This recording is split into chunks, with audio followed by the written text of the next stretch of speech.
Have you ever felt like you're carrying the weight of the world on your shoulders, always saying yes to everyone else's demands, even when it leaves you feeling drained, overwhelmed, and far from the peace you deserve? I've heard this from so many women in their 50s, 60s and beyond. Women who've spent years being the one everyone turns to, the one who fixes things, who listens, who gives, often at the cost of their own happiness, their own energy, their own joy. And I've seen how this can make you feel like you're running a marathon with no finish line in sight, always giving more, but never feeling like it's enough. Always wondering when it'll be your turn to rest, to breathe, to live. For you, I've spent years studying the wisdom of Carl Jung, the brilliant Swiss psychologist who understood the depths of the human psyche and the timeless teachings of Stoic philosophers like Epictetus and Marcus Aurelius. And I've learned a truth that can change the way you live. At this stage of your life, setting emotional boundaries isn't just important, it's essential, because your peace, your happiness, your energy, they're yours to protect, especially now, when you deserve to enjoy the life you've worked so hard to build. A life where you can focus on what truly matters, where you can find joy in the moments that light you up, where you can finally put yourself first, without guilt, without apology, without feeling like you owe anyone anything. Jung taught us that we often wear a mask, a persona, to be loved, to be accepted, to fit in. But when we let others demand too much, when we let them pull us into their chaos, their needs, their drama, we lose ourselves, we lose our peace, and we lose the chance to live the life we were meant to live, a life of meaning, of joy, of freedom. And the Stoics reminded us that we only have control over what's ours, our thoughts, our actions, our choices, not the burdens others try to place on us, not the demands that steal our tranquility, not the expectations that dim our light. In this video, I'll walk you through 5 things you should never let anyone ask of you at this point in your life. 5 demands that can rob you of your peace, your energy, your happiness. Because by learning to say no, by setting boundaries, by choosing yourself, you can protect the life you've built, the peace you've earned, the joy you deserve. And I've seen how this can transform lives, how it can bring a sense of freedom to women who've spent decades putting others first, how it can help you reclaim your time, your energy, your heart, so you can live fully, love deeply, and shine brightly without losing yourself along the way, because you deserve a life where your peace is your priority, where your happiness is your guide, where your boundaries are your strength. Let's begin with step 1, carrying responsibilities that aren't yours. One of the heaviest burdens you can carry at this stage of life is taking on responsibilities that don't belong to you, responsibilities that others place on your shoulders, expecting you to fix their problems, to solve their messes, to bear the weight of their choices, even when it costs you your peace, your energy, your joy. I've spoken with so many women in their 50s, 60s and beyond. Women who've shared how they've been asked to step into roles that aren't theirs, like raising their grandchildren full-time or caring for a sibling who refuses to take care of themselves, or managing a family member's life because they won't step up. And I've seen how this can drain you, how it can pull you away from the life you deserve, a life where you can finally focus on yourself, on the dreams you've put on hold, on the peace you've earned after years of giving, sacrificing, and loving so deeply. Carl Jung taught us about the persona, the mask we wear to be loved, to be accepted, to feel needed. And when you take on responsibilities that aren't yours, you're often wearing that mask, saying yes because you don't want to seem selfish, because you don't want to let anyone down, because you've been taught that your worth lies in how much you give. But Jung would tell us that this isn't love. It's a form of self-abandonment. It's a way of losing yourself, of giving away your energy to people who should be carrying their own loads, people who should be respecting your boundaries, your time, your heart. The Stoic philosopher Epictetus once said, "It's not things that upset us, but our opinions about them. And you might think you're helping, you might think you're being kind, but what you're really doing is letting others pull you into their chaos, their mistakes, their responsibilities, and in the process, you're losing the peace you've worked so hard for. The peace that should be yours at this stage of life, a stage where you deserve to rest, to enjoy, to live for you, not for the burdens others try to place on you. So I want you to know that you're not a lifeline for everyone else's sinking ship. You're not here to carry what isn't yours. You're here to live your life, to protect your energy, to honor the incredible woman you are. And that means learning to say no, to set boundaries, to let others take responsibility for their own choices, their own paths, their own lives, because your peace is worth more than their demands. Your happiness is worth more than their chaos. Your energy is worth more than their burdens. And by saying no, by stepping back, by choosing yourself, you're not being selfish, you're being wise. You're being strong. You're being true to the life you deserve.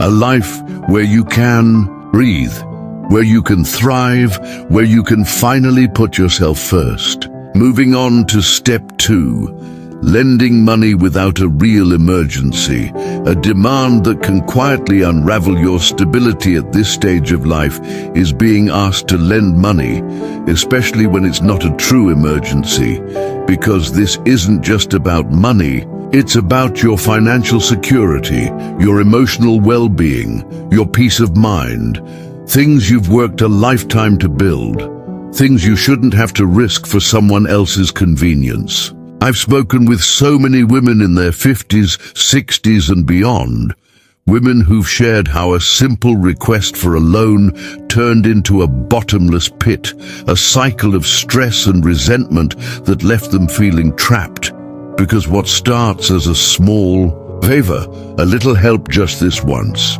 often becomes a pattern where you're expected to keep giving, to keep bailing others out, even when it puts your own stability at risk, even when it means you're left with nothing to fall back on if life takes an unexpected turn, like a sudden health issue or a need you didn't see coming. Carl Jung taught us that we often wear a mask to be loved, to be seen as kind, as generous, and when you lend money out of guilt, out of pressure, out of a need to please, you're wearing that mask.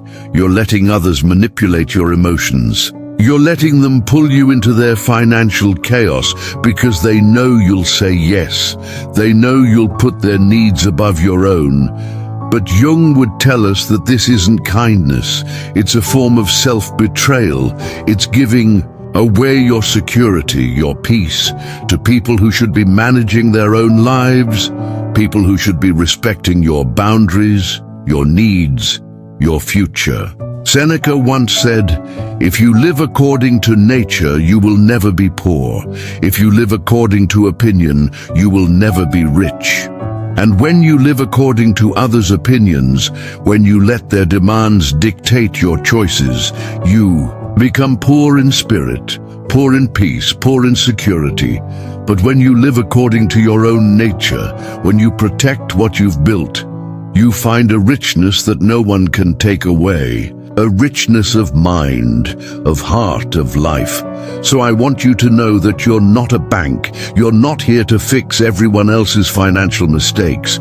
You're here to protect your future, to honor your hard work, to live with the peace you've earned. And that means saying no to lending money unless it's a true emergency, because your security is worth more than their convenience. Your peace is worth more than their demands. Your life is worth more than their chaos. Now let's explore step 3, mediating family conflicts that don't involve you. A request that can weigh heavily on your heart at this stage of life is being asked to step into family conflicts that aren't yours to solve. Conflicts that pull you into drama, stress, and chaos, leaving you drained and far from the peace you deserve. Because you're not here to be a referee, to fix everyone else's battles, to carry the weight of their disagreements, especially when it comes at the cost of your own well-being, your own tranquility, your own joy.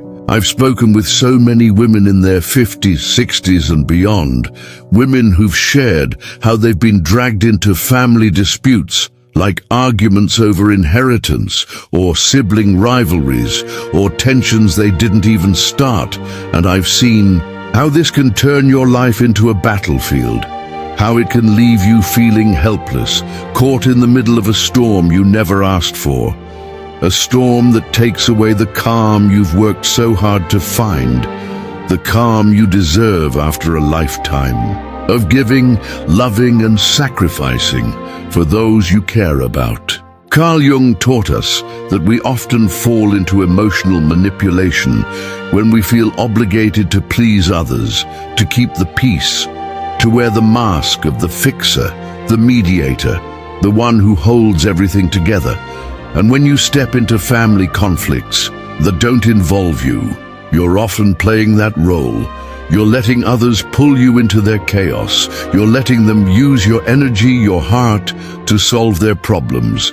Problems they should be handling themselves. Problems they should be resolving without dragging you into the fray. Because they know you'll say yes, they know you'll try to help. But Jung would tell us that this isn't helping, it's harming. It's giving away your peace to people who should respect your boundaries, your time, your spirit. Marcus Aurelius once said, "You have power over your mind, not outside events. Realize this, and you will find strength." And you can't control others' conflicts. You can't fix what's broken between them. But you can control your own mind, your own choices, your own peace. And that means stepping back, saying no, refusing to be the mediator in battles that aren't yours, battles that only leave you wounded, exhausted, and far from the life you want to live. So I want you to know that you're not here to fix everyone else's relationships. You're here to nurture your own, to protect your energy, to honor the incredible woman you are. And by stepping back, by choosing yourself, by setting that boundary, you're not letting them down. You're lifting yourself up. You're giving yourself the space to breathe, to heal, to live the life you deserve, a life of peace, of joy, of freedom. Here's step 4, changing who you are to please others. A demand that can cut deep at this stage of life is being asked to change who you are, to let go of the habits, the passions, the pieces of yourself that make you, just to fit someone else's idea of who you should be. Because you're not here to erase your identity, to dim your light, to trade your authenticity for someone else's approval. Especially not now, when you deserve to celebrate every part of the incredible woman you've become. I've spoken with so many women in their 50s, 60s and beyond. Women who've shared how they've been told to change the way they dress, the music they love, the traditions they hold dear, all because someone else thinks they're too old, too traditional, too different. And I've seen how this can break your heart, how it can make you feel like your life, your story, your essence doesn't matter, like you need to rewrite yourself to be accepted, to be loved. But this isn't love, it's control. It's a demand that steals your joy, that takes away the very things that bring you happiness, the things that connect you to your past, to your memories, to the woman you've always been. Carl Jung taught us that we often wear a mask to fit in, to be what others expect. But when you're asked to change who you are, you're being asked to put on a mask that doesn't fit, a mask that hides your true self, that forces you to live. A lie to abandon the authenticity that makes you shine, because others can't handle your light, because they can't see the beauty in your uniqueness. But Jung would tell us that true growth, true peace, comes from embracing who you are, not from changing to please others, not from giving up the things that make you feel alive, the things that make you, you. Epictetus once said, "It's not things that upset us, but our opinions about them. And you might think you need to change to keep the peace, to avoid conflict, to be loved. But what you're really doing is giving away your identity, your joy, your truth. And in the process, you're losing the very essence of who you are, the essence that deserves to be celebrated, not judged, not corrected, not erased." So I want you to know that you're not here to fit into someone else's mold. You're here to shine as you are, to honor your story, to cherish the things that make you happy. And that means saying no to changing who you are, because your authenticity is worth more than their approval. Your joy is worth more than their comfort. Your life is worth more than their expectations. And by staying true to yourself, by setting that boundary, by choosing you, you're not being stubborn, you're being brave, you're being real, you're being the woman you were always meant to be, a woman who lives with joy, with truth, with freedom. Let's dive into step 5, putting others' feelings above your own. A request that can weigh on your heart at this stage of life is being asked to put someone else's feelings above your own, to set aside your own needs, your own happiness, your own desires, just to make someone else feel better, because you're not here to dim your own light so someone else can shine. You're here to live fully, to love deeply, to honor the incredible woman you are, especially now, when your peace, your joy, your well-being should be your priority. I've spoken with so many women in their 50s, 60s and beyond, women who've shared how they've been asked to cancel their plans, to silence their dreams, to ignore their own emotions, all because someone else said, "If you do this, it'll upset me," or "You need to do this for me, it'll make me feel better." And I've seen how this can leave you feeling trapped, like your happiness doesn't matter, like your needs are secondary, like you're just a supporting character in someone else's story. But this isn't fairness, it's manipulation. It's a demand that steals your freedom, that takes away your right to live on your terms, to feel what you feel, to want what you want, without guilt, without shame, without apology. Carl Jung taught us that when we give away our energy to others, when we let their emotions dictate ours, we lose touch with our true selves. We lose the ability to live authentically, to live for us. And when you're asked to put someone else's feelings above your own, you're being asked to betray yourself, to ignore your own heart, to give up the peace you've worked so hard for, because others can't handle their own emotions, because they expect you to carry their burdens, their discomfort, their needs. But Jung would tell us that true peace comes from honoring your own energy, your own truth, your own happiness, not from sacrificing it for someone else, not from letting their feelings overshadow yours, not from giving up your light to ease their darkness. Seneca once said, "If you live according to nature, you will never be poor. If you live according to opinion, you will never be rich." And when you live according to others' opinions, when you let their feelings take priority, you become poor in spirit, poor in joy, poor in peace.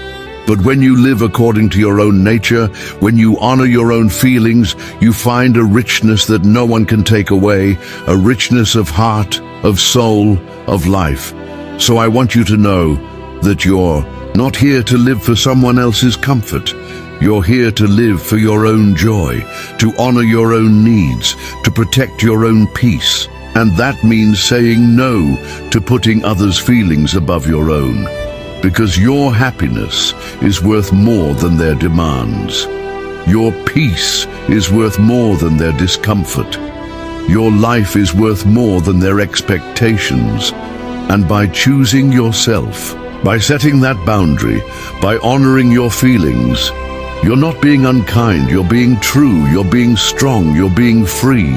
Finally, let's wrap up with conclusion. Setting boundaries for a peaceful life. We've walked through 5 demands you should never let anyone place on you at this stage of your life. Demands that can steal your peace, your energy, your happiness. Starting with carrying responsibilities that aren't yours. A burden that pulls you into chaos you didn't create. Then lending money without a real emergency. A trap that risks your financial security and emotional well-being. Followed by mediating family conflicts that don't involve you.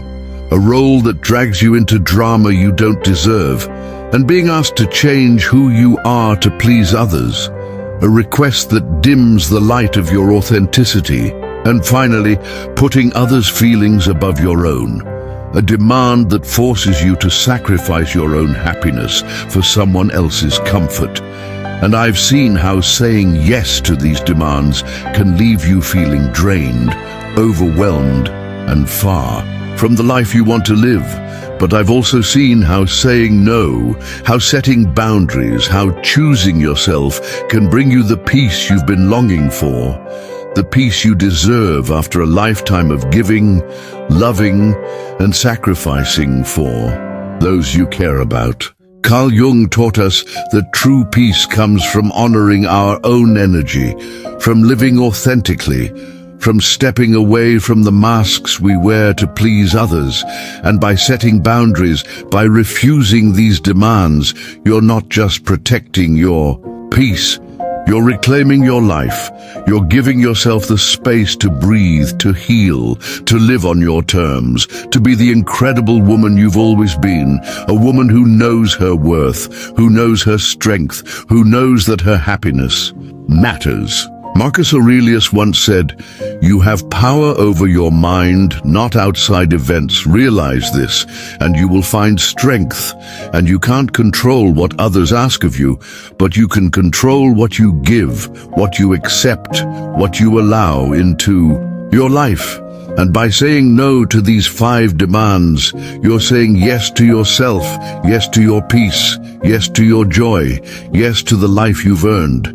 A life where you can finally put yourself first, where you can enjoy the moments that light you up, where you can live fully, freely, and beautifully. So I'd love to hear your thoughts in the comments. Which of these demands have you faced? How has saying no changed your life? What does setting boundaries mean to you? If this video resonated with you, please give it a like, subscribe to Ageless Philosophies, and share it with someone who might need to hear this today, because you deserve a life where your peace is your priority, where your happiness is your guide, where your boundaries are your strength. And I'm here to support you every step of the way, cheering you on as you step into a life that's truly yours, a life of peace, of joy, of freedom, a life where you shine brighter than ever before, because you're worth it. After all, you've earned it. After all, you deserve to thrive.